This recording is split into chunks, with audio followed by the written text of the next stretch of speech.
How does seed oils or vegetable oils impact our insulin? Well, it's super dangerous. I mean, there's a reason why if we had a fatty liver disease, and I mean, it shouldn't be Is in our it just not digestible? Like our body doesn't know what to do with it? stores in our body. It clogs our body. It damages our body. Welcome back to the Sacred Soul podcast. I'm Vanessa Soul. Thank you so much for joining me here today. And super excited for today's episode.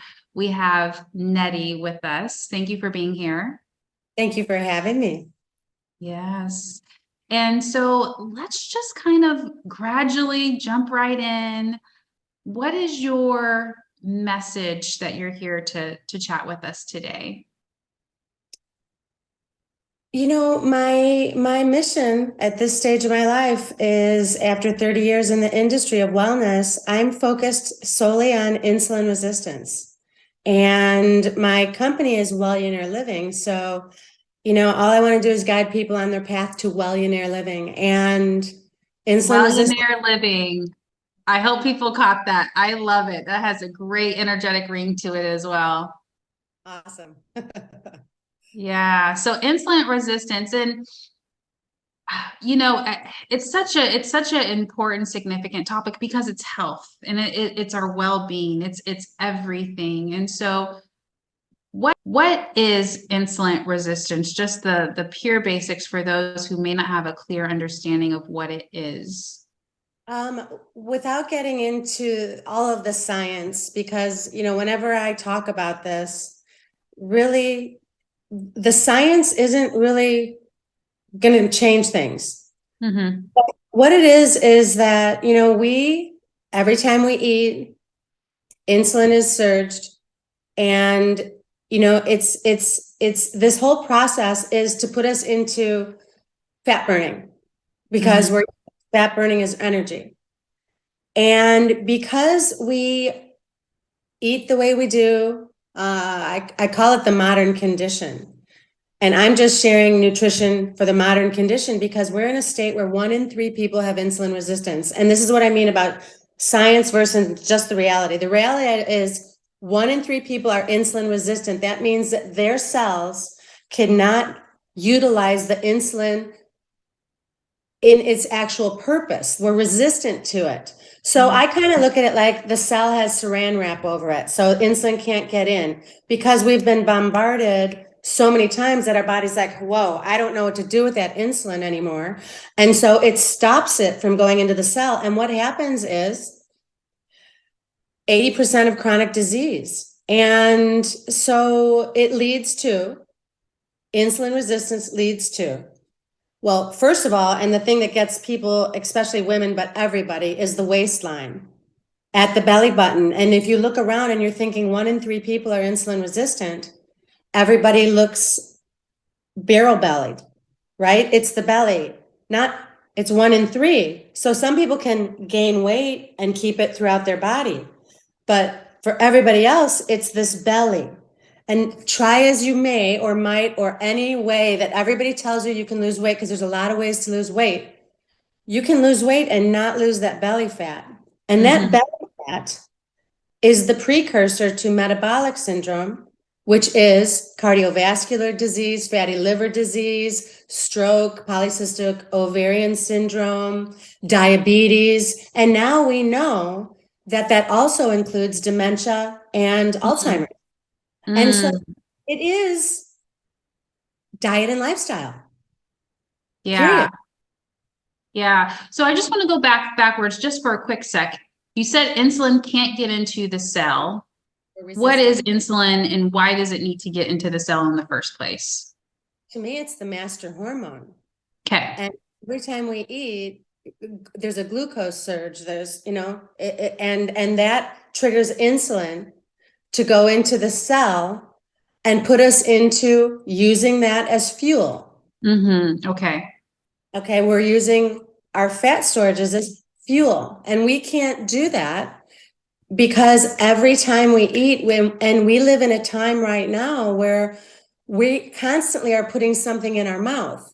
And more often than not, I look at this like we are primitive bodies. We're still the same bodies as thousands of years ago. but we're eating a sci-fi diet. So I could tell people from today to the rest of their lives to eat real food, but they don't know what to eat. And so the biggest problem that I see is that, sure, eat real food, but everybody and their brother is either lactose sensitive, gluten sensitive, dairy sensitive, everybody's sensitive to everything. And that's also, it's not just the insulin resistance, it's the fact that from here until the bottom end, it's this one system is so beat up from all of the processed foods and the chemicals in our foods and, rounds of antibiotics and, pharmaceuticals in our water. There's all these things happening to us. So we shouldn't have constant heartburn. We shouldn't have constant gas. We shouldn't have all of these digestive issues, irritable bowel syndrome, Crohn's disease, intermittent diarrhea, bloating, all of these things. We don't know what to eat. I mean, seriously, people don't know what to eat. It doesn't matter. Someone can tell you keto, but one person that's keto, they can't eat that food because they're missing something, or they'll say, stay away from dairy, but some people can't digest. I mean, our digestive systems are so mangled. Mm-hmm. Not here. Is it, is it the end all be all? No. I mean, our body just wants to heal. It just Yeah. needs the right stuff. Right. This is just, and I'll end this on this question. It doesn't take very long to reverse insulin resistance. It's really not a that difficult of the process. It's the lag time for our body to catch up, to get into that fat burning mode with the right foods in the right portions. And so how long does it take, or can it take efficiently? I mean, you can look at the blood work and actually see one person's waist is this big, right? Everybody's different. Mm-hmm. So one person might be into diabetes already. One person might just, be yo-yo dieting for 5 years. Then they can't lose the waist, right? So everybody's at a different stage. And it's all by waist circumference and medical status, right? But really, if you are eating the correct foods, I mean, I have clients, the average person loses 50 pounds in 90 days. Most people come to me, they want to lose 20, 30, 40 pounds. They just want to lose weight. But when I get their blood panel and they're looking at all the reds, right, on their blood panels, it's more than weight. And all of those things, those chronic diseases, right, 80% of them are a result of insulin resistance that leads to metabolic syndrome. All of those are all lifestyle related. So they're diet and lifestyle caused, and they can be diet and lifestyle healed. Yeah. And so insulin resistance in the bloodstream can turn around quickly. But that doesn't mean that your body's in a steady state of fat burning, right? And the fatty liver disease is reversing, and the cholesterol is reversing, all of these things, right? It takes some time. But I mean, again, my typical program is 90 days, and left, right, and center. I had metabolic syndrome. So, I mean, this is, not only a personal thing, but I didn't know that it was going to hit me at a certain age and a certain stress level that I was under, right? So the problem what is was that like when you were experiencing the metabolic syndrome? I've been helping. I was a raw vegan for 8 years of my life. So I've been in the food world for most of my career. But the thing is that, I'll give you an example. My father is somebody who is prone to diabetes. I think you mentioned that to me about your father as well. So he is diabetic, yeah. genetically, I have probably a weakness to that, right? But we know through epigenetics that we can alter DNA through diet and lifestyle. So we're not what we inherit, we're typically what the diet we inherit, right? Because my dad doesn't have to have diabetes. he could change his diet, right? Well, I changed my diet. So what was it like for me as a woman? I thought what happened was I was a raw vegan and I trained for a half marathon, and I immediately blew up 20 pounds of fat Wow. while training for a half marathon. And all I kept thinking about, I was like Rosemary's Baby. All I kept thinking about was bloody meat. I was so protein deficient that Right. my body responded that way. And that led to a number of years of that, wow, this yo-yo dieting, because even though I incorporated meat into my diet, I thought I was still eating a healthy diet. But I was in, that's what I did. I had a clinic, health food store, I had a organic cafe, but I was eating food that, and this happens all the time. I eat a healthy diet. Why, blah, blah, blah. It wasn't a healthy diet for my body at that time. Right? So what does each person need to eat? I mean, there is a way to find out, but what was it like? It was horrible because my waistline was growing. I was always Mm-hmm. a size 2'4". All of a sudden, I'm struggling with this yo-yoing, going back to raw vegan, going back to vegetarian, going back to meat, thinking I'm doing all these healthy things, which for one person might be healthy Mm-hmm. because they're not in the throes of insulin resistance. But when we get into insulin resistance, there's this major lag time. I mean, you really got to just like pinpoint it because you're incorporating not only the insulin resistance, but your digestive system. I used to have leaky gut syndrome. I had some digestive issues. Eating a raw vegan diet made me feel better, but I was protein deficient when I had to have output. Right. I've Right? been there. Mm-hmm. Was I healthy? Not really, because I couldn't do what I wanted to do, like physically. So as a woman, it was horrible because it was all this middle thing going on. And it took a good amount of time for me to like really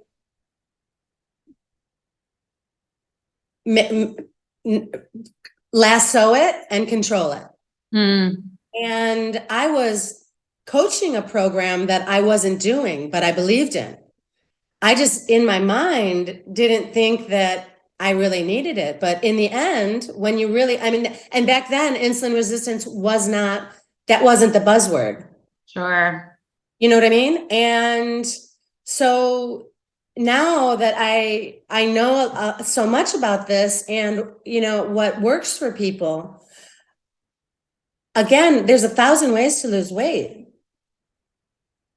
But if you're a person out there who's keeps, going up and down and up and down and trying things and it's not working, it's the insulin resistance. And there is this harmony, this flow, this thing that happens, and you can just melt that away and control it again. It's a really unique program that I coach, and it's science-based and it has everything to do with your blood work, but it's awesome.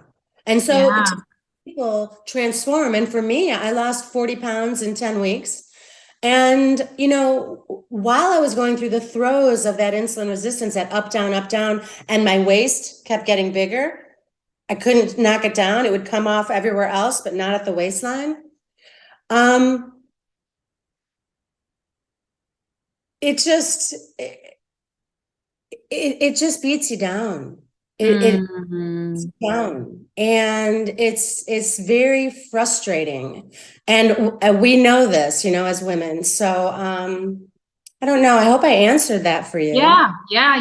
And I really wanted to hear your journey about like, yeah, what it was like. And I can imagine after you explaining that, it was just, it's horrible when your body is out of alignment, when you can't produce energy, not because we're not capable, but we're not giving our bodies the foods that we need. And I can also relate, I call it a detox. So I did the vegan detox.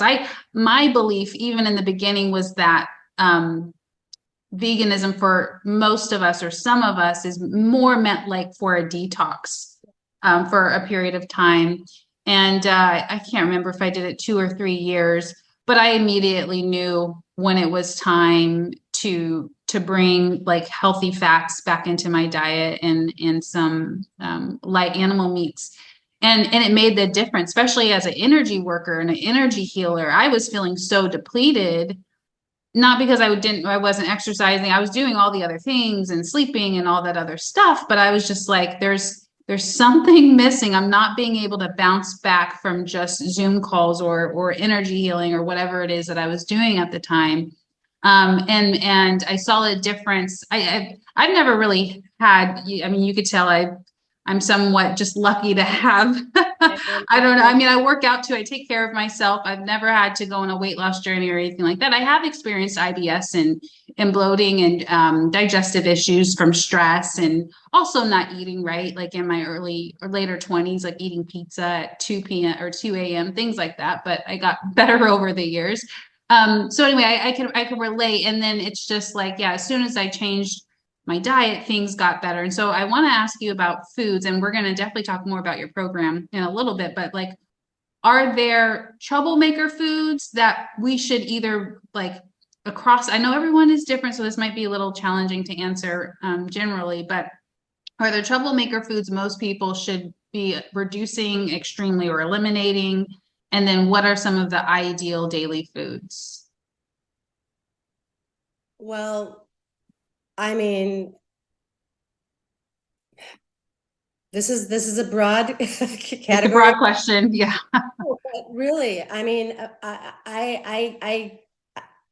I've gone through long periods of experimentation, but there's nothing worse. I mean, if we're eating out of a box, bag, can, window, or restaurant, most people, that's what they eat.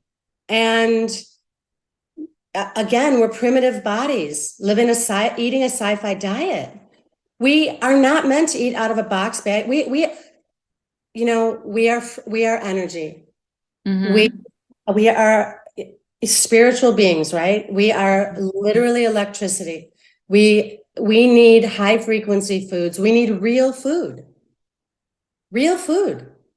I mean, so does that include bread or not? some breads are better than others. Okay. And again, this goes back down to digestion. So I'm Italian. I mean, I love bread. But there's special foods or types of bread. I mean, part of the things that I've done over the years is, lecture about flour and water makes an awesome paper mache. And flour and water, I mean, I could get really hardcore about this and start talking about I could go to Italy and eat bread and not have a reaction, but I could eat some bread here. So there's bad, and then there's good, and then there's in between, and then there's how is your digestive system and listening to the communication of your body when you eat something. When we're born and our mom starts to give us food and we get colic or bloating or gas or constipation, or we don't know, but we're just crying and in agony, we just keep getting the same food and three things at a time and 5 things at a time, so we never know what starts to bother our digestive system. We just start to produce mucus and have heartburn and get acne and all these things where our body's talking to us. So yes, cleansing and detox. I mean, I still do that, and I've taught that for years. And I was a raw vegan because I was really sick from environmental toxicity that I experienced. So this saved my life. And yes, I use it periodically. But you asked me what shouldn't people eat, and there's so much confusion here. But I think we got to go back to real food. Meat, veggies, potatoes, things from the ground. Real food, and then you're getting into like, okay, let's look at meat, for example. Who eats what? Who can digest what? Organic, grass-fed, pasture-fed. I mean, there's all these variations in everything we eat. I'll just give you one example. I had a client one time who was diagnosed with ADHD. He was put on all kinds of meds as a kid. Then somehow or another, he had a test done and realized that he was highly sensitive to FD&C red, the color red in foods. Used to throw his brain like a whirling dervish. He was a maniac child that had been drugged for years, right? All he had to do is take out red FD&C, and he was totally normal.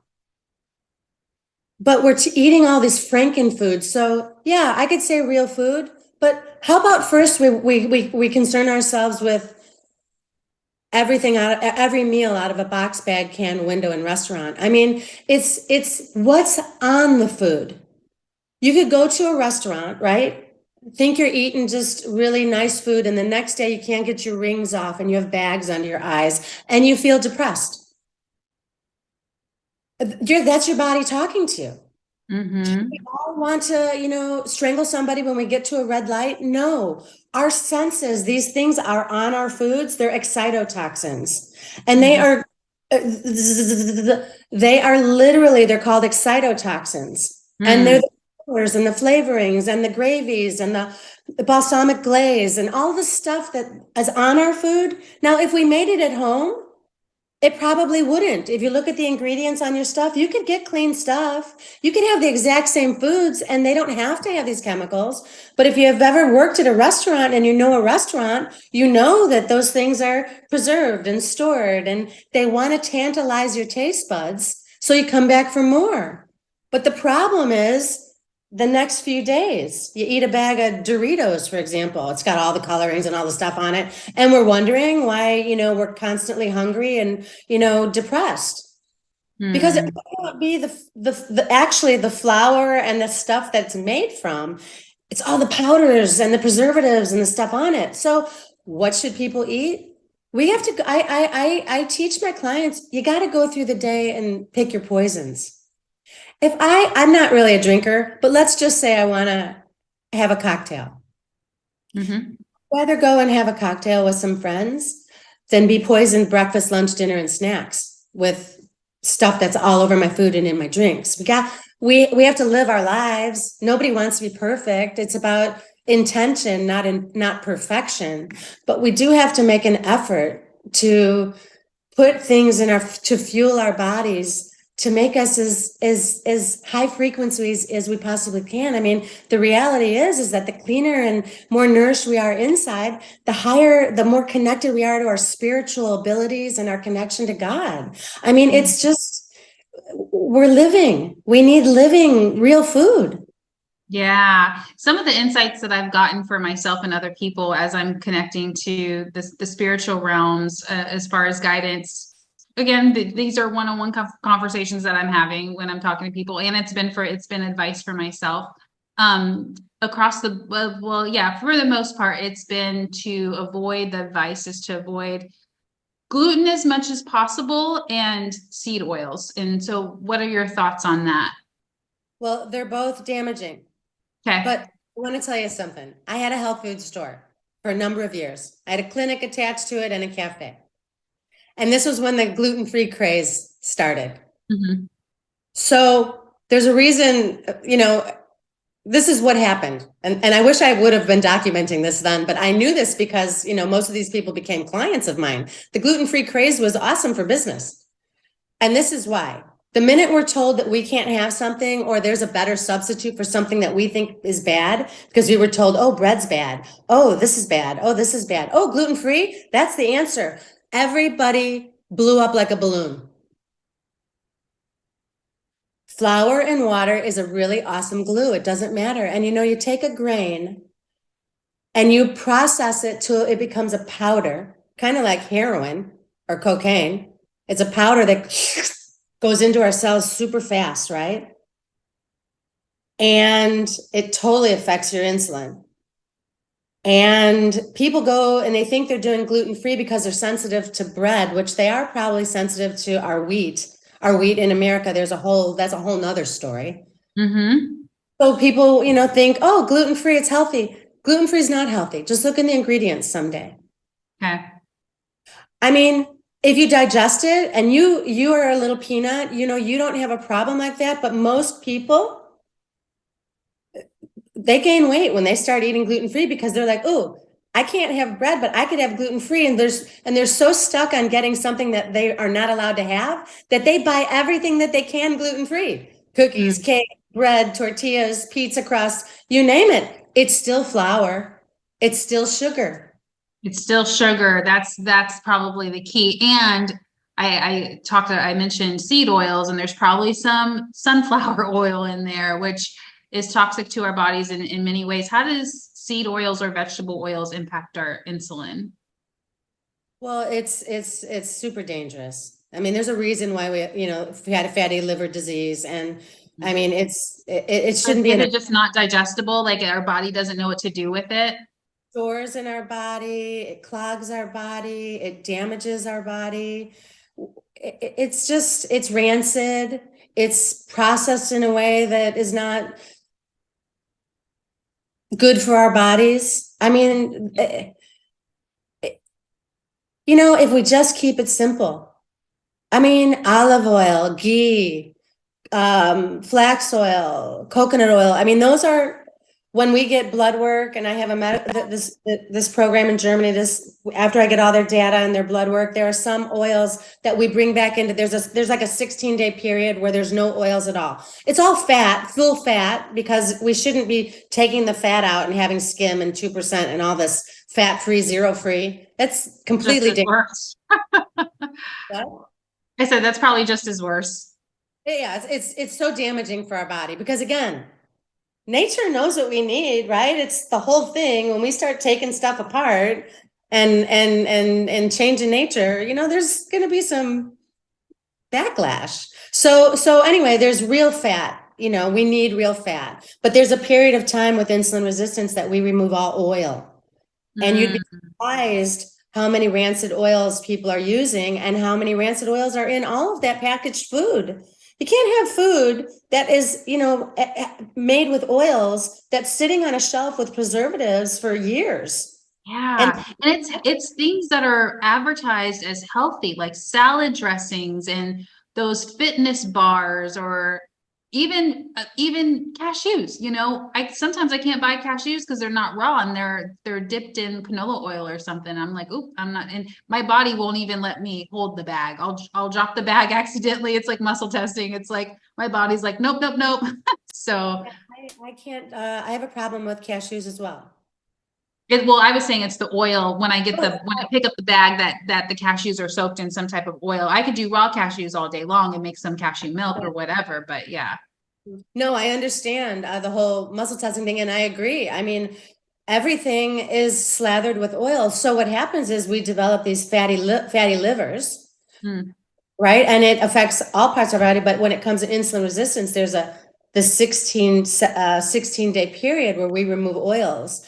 And it's really dramatic what starts to happen with all the hormones in the body. So, I never understood this. And it's always kind of bothered me that why, when kids have to do their first medical, every year you have to go to the doctor, right, to go to school. Or for any patient that goes to a doctor's office, why aren't we doing a nutritional panel from day one? Every year, a nutrition panel. Well, we have to have a solid foundation. I mean, our hormones don't work without, a healthy, solid foundation, right? Especially if insulin is there, it's gonna perimenopause, menstrual cycles, fertility, all of it is affected by the state of our metabolism. This is all about our metabolism, right? Every system in the body works on a healthy metabolism. And it is the master of our metabolism. And so we have to have the right nutrients in our body. Why aren't we checking this, right? Because it's pretty simple to then work on the problem. You don't sit here and work on the symptoms. What's the cause? And let's just start with a nutrient panel for everybody. And let's just see if we're missing anything. And then we go from there. So we have to look at some things here, and we got to start with a solid foundation, and we got to get the gut in check, the lining of our guts and what's going on in here. And, we keep putting stuff in. And I was a colon hydrotherapist for 20 years. You would be surprised to see what leaves the body. People don't even imagine doing that as a job for that long. Don't even chew their food. Solid food. You cannot digest food if you don't chew it. I mean, it really starts here with our teeth and our saliva.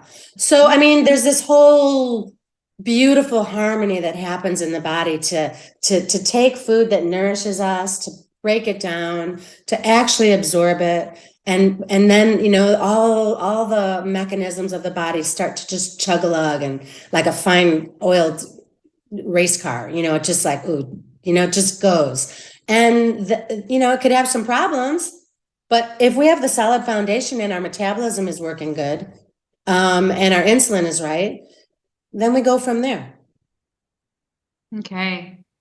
Yeah, thank you for that. And I just want to take a moment to allow all this info. It's great information. So hopefully everyone is really receiving this. And I love what you said, just to anchor this in, you know, starting with a nutrition panel, or is it called nutritional panel? Just starting there just to see what's going on, and then working with the gut, and then cleaning up the diet. And I'm sure it doesn't have to happen that in that linear order, but just thinking about the process just as a whole, right? So people can kind of get an idea of how all this is connected. It's so important. And so let's talk a little bit about your program. What is the transformation that people receive completing your program? Well, you know, first of all, they're going to drop weight. Most people come to me because they want to lose weight. I mean, it's just not that. This is how the program works, and it's called metabolic balance. Somebody comes to me, I send them to the lab, to the closest lab to their home, but based on the address they give me. They get a metabolic panel. They fill out some data. I need to know some certain things. I need to know their medical situation, their medical history, if they have one. Some people just want to lose weight, right? They don't even know. They get their blood work, and then we see some markers. But so I need to know their gender. I need to know their age, and I need to know their measurements, specifically around the belly button, around the biggest part of their booty, and their upper thighs, because this is indicative of this metabolic syndrome, right? Insulin resistance. So it's a little bit of medical, it's food likes and dislikes. And then what happens is I send all of that data after I get it to my medical team in Germany. And they have a system that's been going on for 25 years, and it's bigger in Europe than it is here. And they send me back a 4-phase food guide. And I'm coaching them and guiding them and assisting them through this 90-day period. And all of those things happen at once. Their digestive system gets better. They know exactly what to eat. They know what proteins, what seafood, vegetarians can do the plan. It's not that they can't.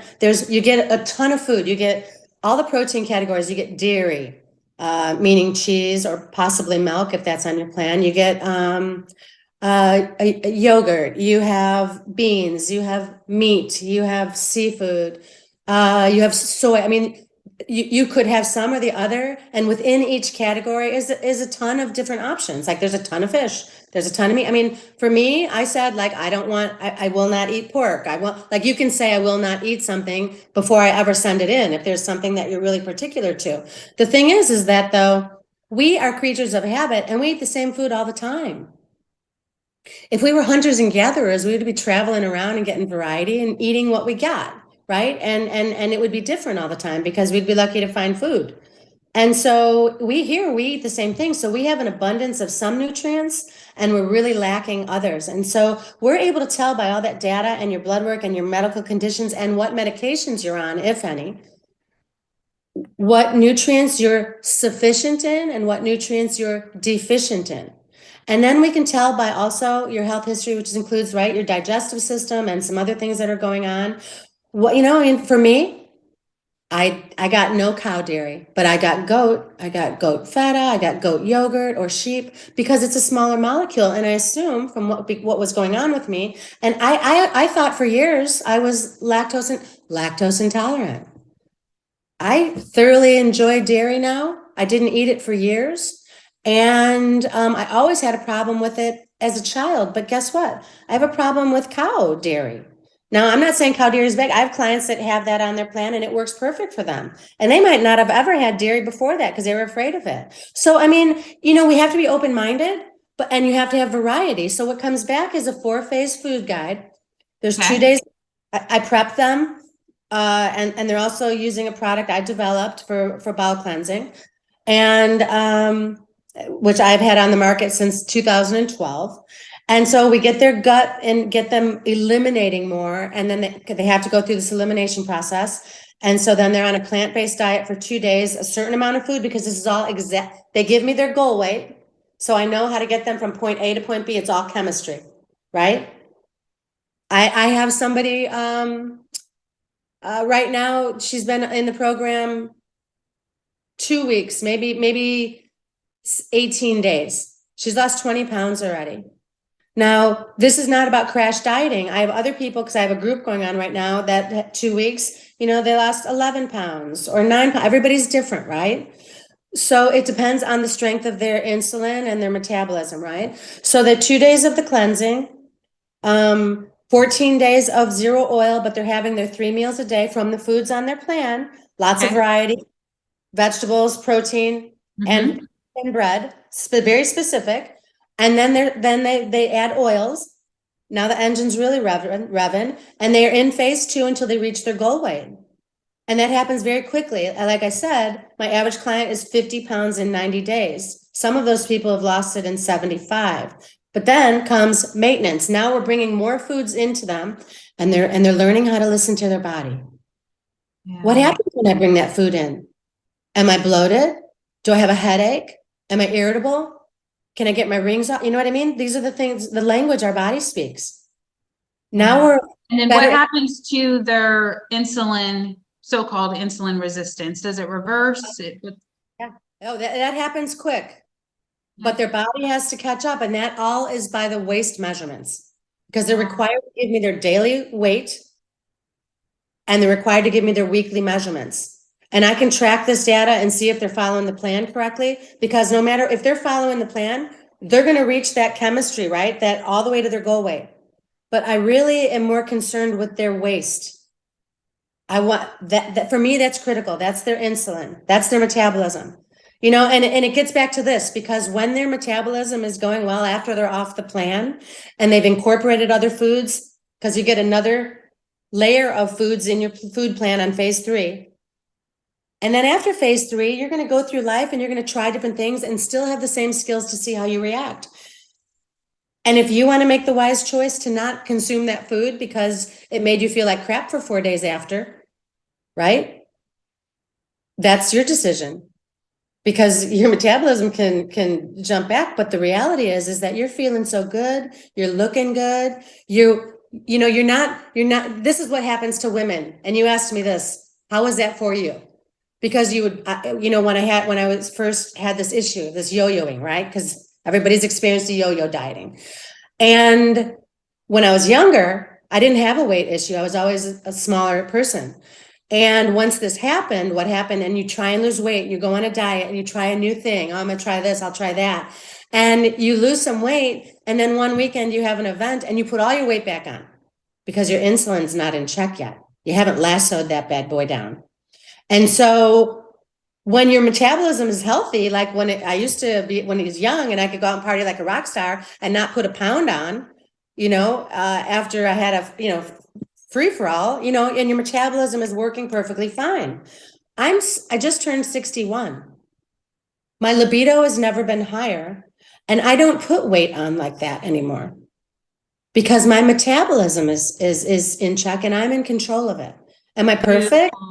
Am I perfect? No. Right? But I give myself so many days of doing what I need to do after I try and get something that shouldn't be in my body. And I haven't taken an aspirin, not even an aspirin, in 25 years. Yeah, it's amazing what happens when our bodies come into alignment. And I want to add to this conversation, at least from my perspective, that this is about us coming into alignment. It's not about, well, at least from my perspective, you can share yours, but it's not about trying to look like everyone else or look like skinny or whatever. It's not about fitting that mold. It's literally about being in full alignment so that you don't have the insulin resistance and your body can process things and move through. Everything needs to be in motion. I think that bloating is, you might agree with this, it's a symbol that things are not moving as they should, right? Any last thoughts as we start to wrap up? Any last thoughts on that? No, it's just, when our bodies are working right, when we're literally treating these amazing, I mean, these miracles that we're walking around in. I mean, our authentic self comes out, and that, Mm, we are then more able to, it's not just appearance, it's who we are, it's what's inside of us. And you become, you fruit and you flower and you bloom. You don't have all of this other crap blinding you and silencing you and stopping you from being all you can be, really. right, right. So it's about coming into the authentic self, being in alignment, allowing yourself to step into your full potential, whatever you're doing and creating in the world, realigning your health is only going to support that. So I love this message that we're sharing today. And I want to say thank you so much for coming on. How do people find you?